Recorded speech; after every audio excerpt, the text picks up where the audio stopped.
Greetings. This is Arvette McLean of Speak, the Universe Listens.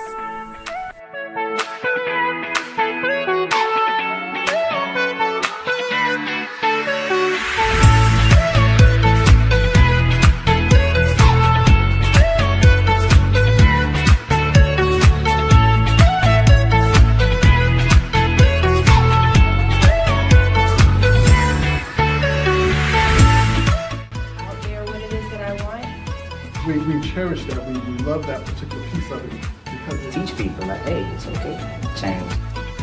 New ways to view age-old challenges. Change your thoughts, change your life. Step into the bigness of you.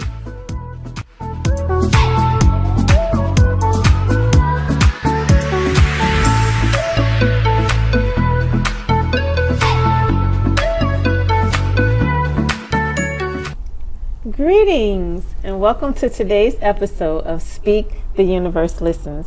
Today's topic is, what is the ego mind?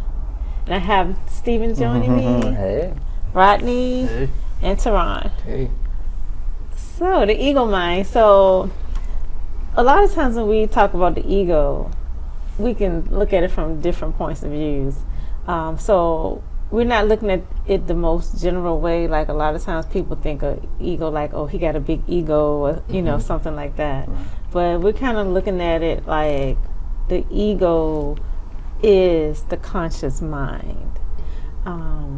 So first of all, I'm going to ask you guys, when you hear talk about the ego, what do you think of? What does that mean to you? For me, like you was just saying, like I would automatically think like that person has a big ego, you know. So for me, I think about pride, having pride. That's the main thing that I think about.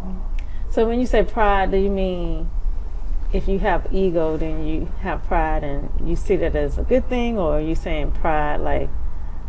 Well, it could be like both ways. It could be both ways, honestly. The negative sense, I think about it like, you know, you got too much pride to ask for help, going with ego. Or you can just have, you know, pride in something that you did and you just proud of it and you just want to show it, you know, show everybody. So that's what I think about coming to ego. When I think of ego, I would normally think of maybe arrogance, like y'all say, you got a big ego, like it equates to arrogance, or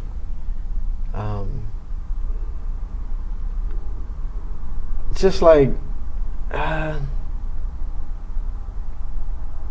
having to be right type of thing, like you know, like that kind of ego. Yeah, that's interesting. When I think of ego, it's kind of similar to what Steven said. I always think of it like two ways. So I've always thought of it like as that arrogant side.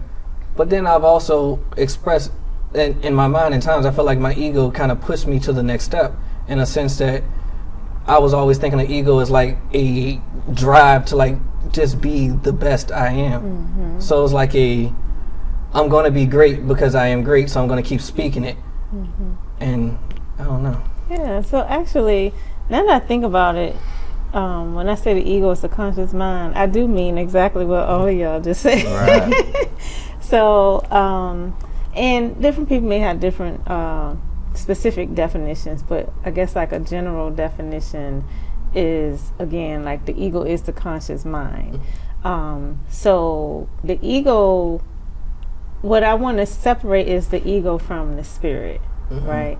So the ego is like the human part of us, the thing that interacts, thinks about, calculates what's going on in the physical world, things that we can see, things that we can touch, that type of thing. It's like our logical, rational brain. Okay. And then, of course, spirit is that part of us that is connected to all that is. And so things can happen in the spirit realm much easier and in different ways than it could happen if you just go strictly by your ego. I fully agree with that, actually. especially jumping off of how I've always defined it in my own mind. Now I think about it, it was always ego that was like always taking the heart away. But like if I would have ever just stepped back and just let go of what I can see, it was always I want to do what I can see instead of like create what I want. Yeah, my understanding of the ego now is more so like your ego is what your conscious mind feels is right. So it's like your ego is going off the experiences it had. So when you put in certain situations, your ego is like, this is what to do. You know, but it's not necessarily the right thing. It's just what you know. What you know. Yeah. I agree with that. What you feel, you know, anyway. Right. Right. What you thinking? Right. So a lot of times in spiritual circles, you hear people talking about they got to stop the ego, they got to silence the ego, they got to quiet the ego, we got to fight against the ego. And so I guess, first of all, why would you think people would say that stuff?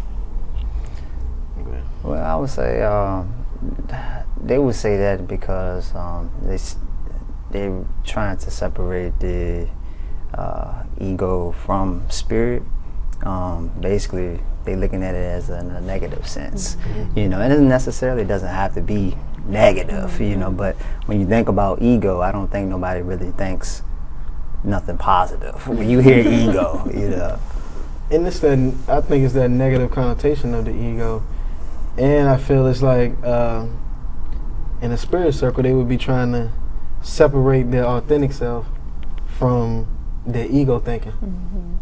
Yeah, and I think in a spiritual setting, they would want to say like silence the ego or like stomp on the ego, because in a sense, it's just another way of saying release the limits.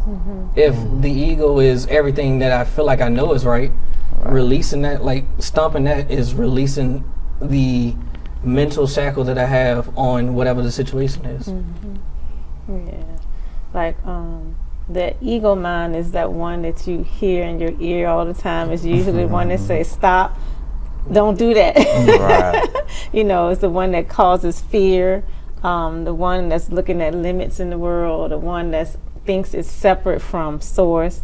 But on the other hand, we are human. We do live in this physical body. We're here in this physical world for a reason. You know, we could have just stayed spirits, but we didn't. We became physical, so we're physical and we're spirit. So the ego does serve a purpose in the physical world. So a lot of times we're trying to silence it because we want to be more spiritual, which is something to do, but not to fight it. You know, to beat it off with a club. The ego, first of all, I would say that the ego helps us to separate between you and me. You know, like it's kind of what gives me my own identity. If you think about spirit, you kind of think it's kind of like we all meshed, you know, all interconnected. But the ego is the thing that says, I am Arvette McLean. I am a female. I like these things. I'm good at these things. You know, so that's kind of what the ego does. It does separate us out. But in that separation, it also makes us forget that we're connected to spirit. Okay.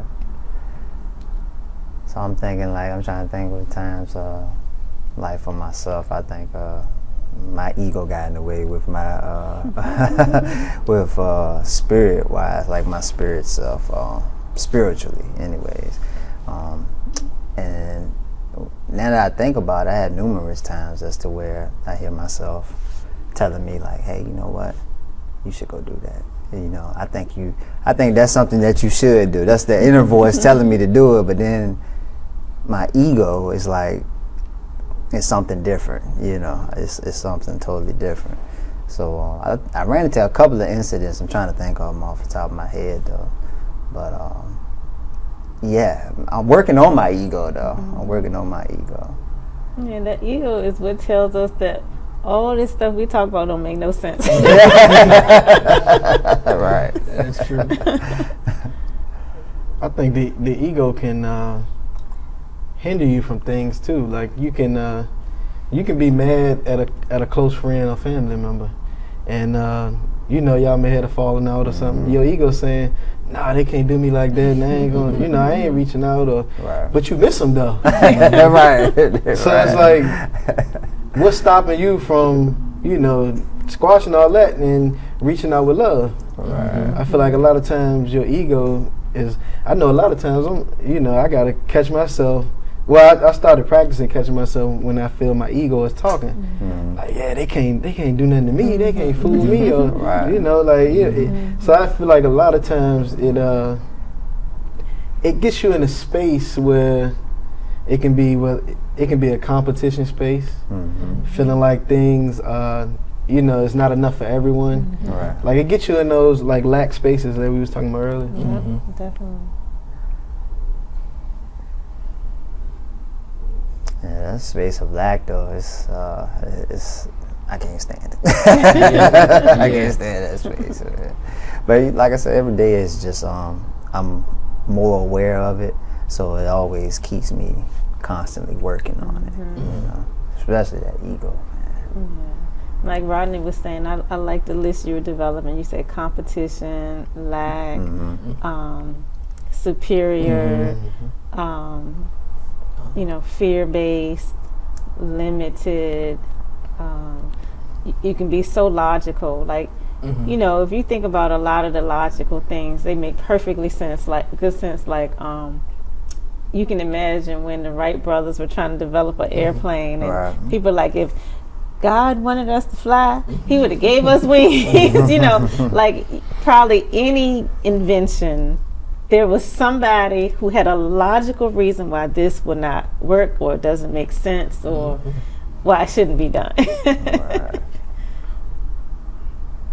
And it's like, with you saying that, it's like I may express to, close friends of mine, like, hey, you are one with Source. And to them, it may not make sense, it don't make sense. But, I may sit back in the way I go about my everyday lifestyle and how I move. And then they'll sit back and look and like, they start to question a little bit, like, okay, you might be on to something. I also think your ego can attach you to things. So like I might be a manager at my job, and my ego is attaching me to that title of being a manager, but that's not who I am. That's just a title. Or it can attach you to money, and your ego is like, you gotta have the money, like in this kind of like a dangerous attachment you have to things when your ego is attached to those things. But I think the ego is interesting because I don't know. As we're talking, the more I realize how the ego is very important in the way that it helps me to be intentional about being more connected spiritually. So when I have to listen, and I know I'm listening for the ego, it makes me more intentional in making sure that I'm walking in the light, actually. Yeah. So that's the good part of the ego. Baby. Yeah, it's like a personal challenge to you. Like you hear me, this is a negative talk, and that's when you like kind of flip the ego and it's like, yeah, but I ain't got to listen to you. Right. And it's funny too, because I know a lot of times when people become spiritually minded, they'll start feeling like, I'm more spiritual than you, right? That's the ego. That's the ego, yeah. That's the ego. And I heard this question like at least twice. So if I'm saying, love yourself not because of the things you do, but because you are connected to the source of all that is. And then people are like, but then that takes away from who I am. Like, I don't want to give credit to all of that out there. I want to be able to do something and feel good that I did it. Right. And so that's the ego talking as well. Which the thing about it is, like I said, a lot of people try to silence the ego, which is fine. There's nothing wrong with that. I mean, I wouldn't want to be in competition with you. Nah, You know, I like wouldn't want you don't want to like kill it. Yeah. You know, but you know, let it have its space, but also realize you're more than that. You're this and that. Yeah, you know, when I think about my ego, it was a moment, one that I can actually vividly think of, like my ego showing up, but it wasn't like, I don't see it as like a bad thing. And it was we were celebrating our 200th episode, and it was like we were sitting there and we were watching the old videos and the presentation, and I just felt like a insane amount of like pride that just how much was accomplished. It was like, all right, because 4 years ago I could have never seen myself being on here, and like now I find myself here, but not even just here, but like vividly like understanding, like vividly putting everything together. So it's like I never want to like, I don't know, it's like a part of me never wants to let go of that sense of accomplishment of, yo, you challenge yourself to grow, and it was growth in a way that you couldn't even imagine. It was growth in an area that was foreign. And so I don't know, it's like I hold on to it like in little moments like that. Yeah, absolutely. Again, there's nothing wrong with having ego and giving it some attention and love. Like, I don't feel like you have to beat it down, you know, because it's very relevant for our human form. We just want to make sure we don't just exclusively rely on it, because it can't see everything. And so the ego only knows what it knows. It only knows your experiences, what you've come across in life. It can figure a couple of things out, but it can't figure out the totality of everything, which is what spirit can do. Spirit can reach, touch, you know, go all around the world. It's not time bound, and it can bring back the result. You could never figure out how it came up with that. You know, our ego mind could never figure it out. And if we don't allow that part of us to thrive, the ego will take over and it will shut us down. And even though some of our egos are, you know, want to strive and do well and get better and all that, it still can only react in a certain field, wherein the spirit has access to everything. So it's like your ego really wants the best for you, but it only can, you know, go off of what you experience. Right. So I don't feel you can be in your most creative space with your ego right there. Right. Yeah, I agree with that, because if your ego's there, then of course it's letting you know what you've seen in your experiences, so it's giving you that limitation. And one thing I always have to say, well, the thing that I usually always say is, it's at least a million ways. Because my ego will be like, only way that can happen is if this, or this. And I'll be like, oh, no, it's at least a million ways. Right. And then one thing that I've been saying lately is, I don't know everything. You know, or somebody tells me, no, this can't happen. And I think, you see, you don't know everything. It's at least a million ways. And so that reminds me to tap into spirit instead of relying on ego. And that's a lot of what I was saying too about the attachment your ego has, because it attaches you to, well, the result or the way it gotta happen is like this, because your ego only seeing certain ways to do things. Right. So it's like your ego attaches you to how something is gonna happen. Exactly. And that's one of the reasons why we say on the podcast, don't be concerned about how. Right. Just what do you want? Visualize it and feel it. Be it. Not, how am I going to do that? Because your brain, your ego mind can only come up with so many different ways. And I think when you think like that too, then you putting in lack into your mind. So That visualizing is kind of like manipulating the ego a little bit to see something different when you visualize. Yes.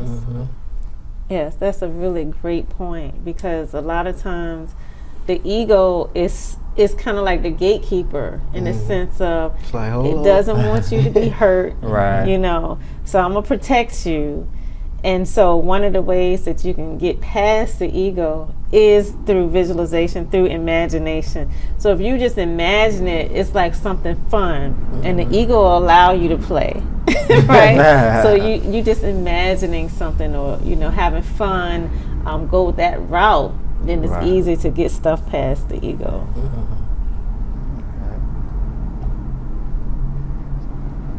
Thinking that work, like even you know, in the field of what I do, you know, sometimes I have my ego get in the way, like I got this, right? And I start working on it, and then I'm like, hold up, like hold up, you know, let me call somebody real quick, you know. Now I'm gonna share an example of something that the ego could not have figured out, and then while I'm sharing, if y'all can think of if y'all have had any kind of experiences like this, and I could probably come up with 100, but my favorite one, because it's the biggest example, I guess, is one time I was in Ohio and I needed to be in Ashland, so which is about an 8-hour drive. Right. So I needed to be in Ashland by 8 a.m. But I never left Ohio until 2 a.m. So I had 6 hours to make an 8-hour drive. Oh wow. I ended up getting to Ashland about an hour early. Okay. So I got there like in 5 hours. And no speeding involved. You know, it was like I just magically went from here to there. And that's not something my brain could have figured out. My rational mind knows you cannot get from point A to point B in 5 hours. But yet, somehow I did. Can't think of nothing like that.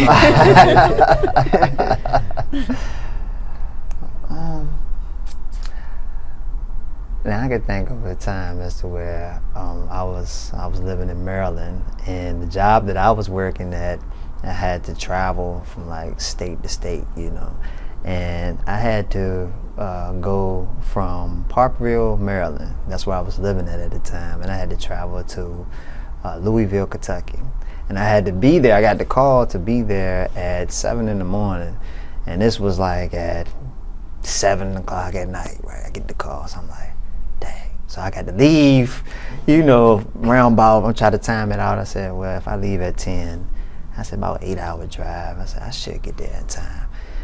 Now at that time, I ain't had no money. So I'm like, all right, what I'm gonna do about gas? And so I sit back, fill up the car, got there, did the job, and then I wasn't gonna get paid until the next following day. So now I'm like, man, so how am I gonna get back? So I said, all right, I think I'm good, I'm cool.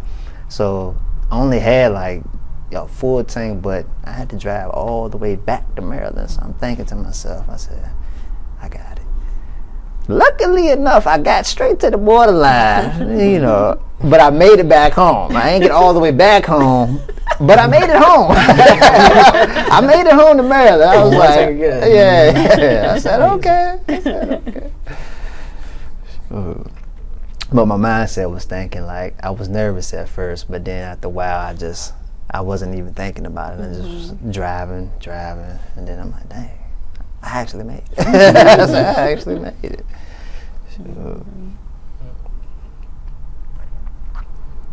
But besides that, I can't think of it. Mostly, like the easy things to think about. I've had a lot of stuff that happened with time. But one of the things that happened was I was running this race, and if I won, then I would win $2,500.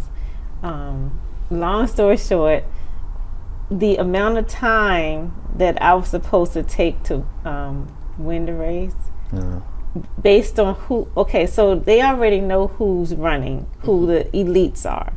And so based on the elites that were scheduled to run, I would have had to finish that race in a certain amount of time in order to beat those elites. Now I'm getting a head start, of course, but in order to beat those elites, I would have to run in a certain amount of time. And I never in my life ran that fast. It was like it was impossible for me to do this, and so you know, I was basically like, it's not possible. I can't do it. And so my mom was like, no, just think about when you was in Ohio and you bent time. Do that again. And I'm like, oh yeah. And so I started like just really putting in my head, like thinking about all the times when people have done things that just didn't make no sense. You know, like women lifting cars off their babies, you know, like just crazy stuff that you hear of, and you're just like, how in the world did that happen? So I was thinking about stuff like that. So I was just really priming my mind with that. And so I was like, okay, I don't know how it's gonna happen. You know, I don't know if I'm gonna run fast. I don't know, but I'm believing that a miracle is going to happen this day. And so I get to the race, and first news I heard was that the person who was supposed to win the race dropped out. Wow. That person's not coming. But you know, the elites, they are right on each other's heels. So just because that person ain't coming, that don't mean the next person behind them. But so that was the first news. That person's not coming or whatever. And then I think the second news was the way the wind was blowing. Right. So the wind was going to be at my back, which that means it's kind of pushing me along, and it's at their front, so it's pushing them back. So even though it's just like a slight thing, it was like, okay, things working in my favor, you know. And so I just remember I was running, felt like I was going to die. And at some point I really was going to die. I could no longer breathe. And then it was like I just started flying. And it just seemed like I literally just grew wings and I just started flying. And so I have no memory of what happened. It was like a period of time where I just had it was like I blanked out or something. And then I came back to when I could hear my coach saying, 400 meters, you've done this 1,000 times, 400 meters, you got this, or whatever. And so anyway, I came through, and you know, I won the race, and I won it by the largest distance in that history of that race, like the biggest distance or whatever. And when I was like doing my watch, like the watch will tell you how fast you ran each mile. And so like I said, I was going fast for myself in the beginning, and then I felt like I was gonna die. And then all of a sudden I was like top speed during that time when I blanked out. Wow.